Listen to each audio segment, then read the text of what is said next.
rates. This neighborhood really speaks to one of New York's particular challenges that the panel, I'm sure, will be talking about.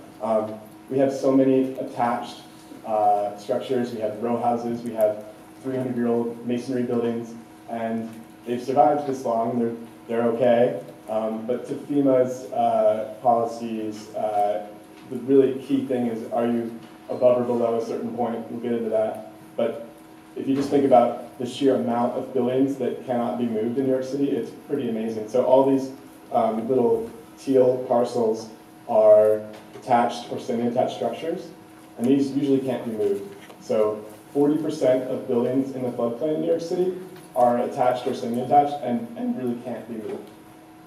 And then going back to when we adopted a flood insurance rate map, 80% of properties in the floodplain were built before that rate map was ever adopted.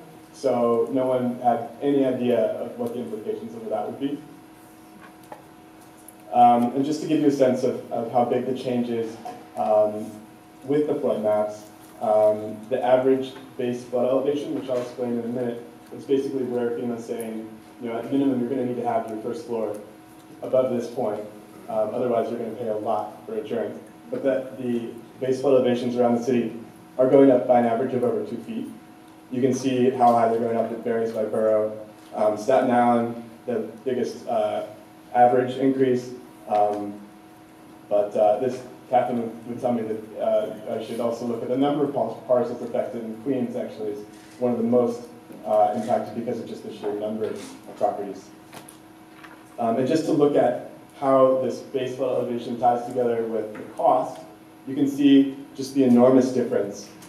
Someone who's above BFE in this scenario, which is from FEMA, is paying $400 per year. At BFE, they're paying $1,400 per year. 4 feet below, it's suddenly $9,500.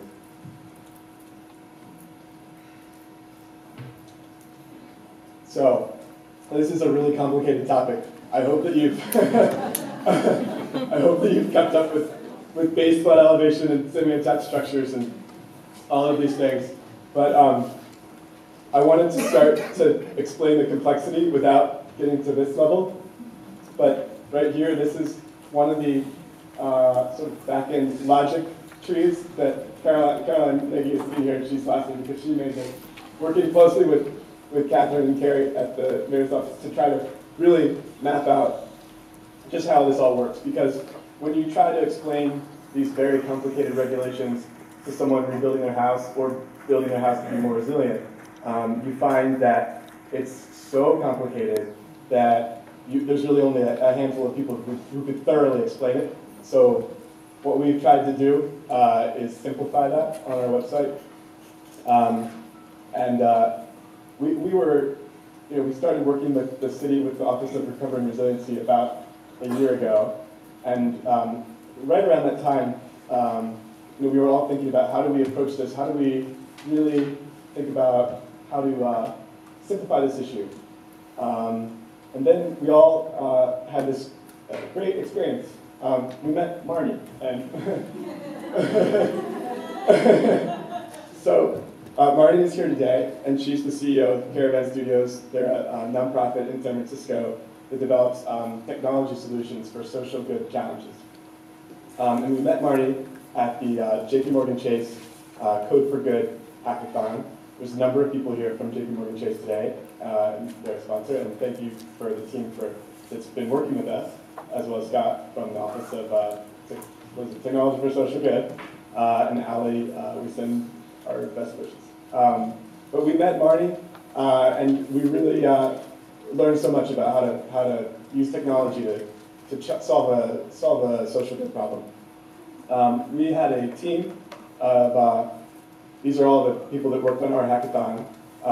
There's about 35 really, really smart college students who all are really interested in technology and actually are just miraculously and amazingly engaged. And we told them all about this problem, this challenge you're hearing about, and they were so into it. And they had only 15 hours to build some rapid prototypes of tools that could begin to solve this challenge.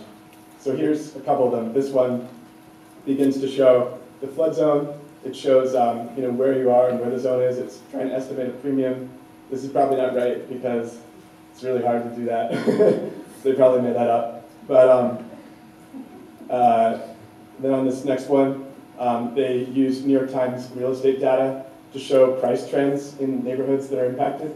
So this has listing trends in the Rockaways. You can see the prices are going down. Until a recent law, there was just a real decline and even just no sales in certain neighborhoods. We'll see what happens next. But now, I really want to talk about our website. So our website, floodhelpny.org, everything you need to know about flood insurance and your flood risk.